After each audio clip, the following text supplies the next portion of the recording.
guys, it is Rob from Movie Review Time. Can't believe it. Are you excited, Freddy? My entire Blu-ray collection.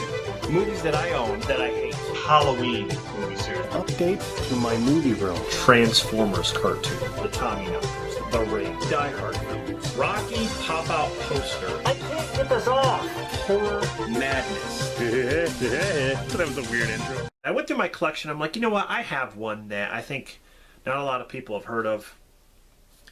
And it's one of those After Dark Horror Fest titles, one of the 8 films to die for. And it was released in 2006, I believe, and it is Wicked Little Things. I love that cover. That creepy girl walking through the forest. It almost looks like The Ring.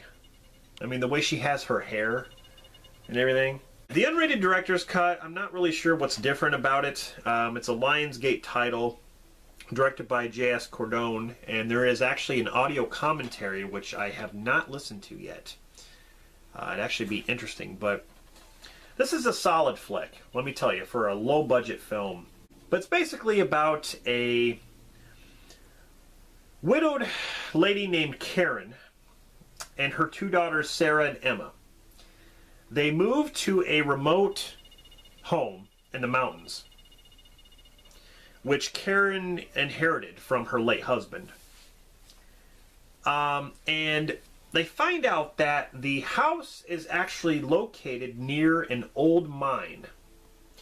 And there was a tragedy that happened at this mine.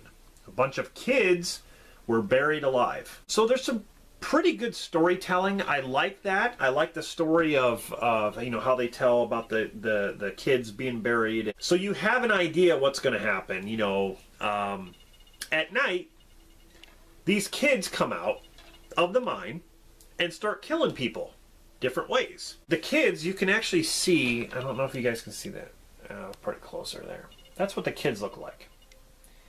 So they're kind of pale.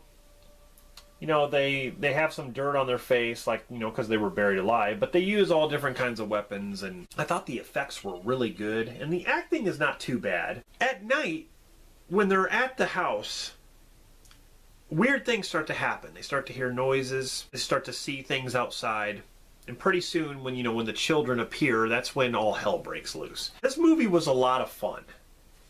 It's definitely a lot of fun, and I believe I got this at Family Video for like $1, because the 8 films to die for, they had like 8 films lined up on the shelves, you know, because it's part of the series. And not all of them are good, but you know, you just have to pick the right ones, I guess. This one is actually decent out of the series, but yeah, I believe I got it for like $1, and I'm not even sure how rare this movie is, or if it's even available online. I'm not even sure. I know there's definitely not a Blu-ray release of it, but yeah, like the supernatural aspect, of course, is the dead children that come out of the mine to kill people, and then of course the slasher aspect is, you know, the weapons they use, and it feels like a typical kind of slasher film in that regard. So yeah, this is a decent flick. If you can get your hands on it, I would say buy it. Definitely. If there's a way you can watch it, definitely check it out. Wicked Little Things.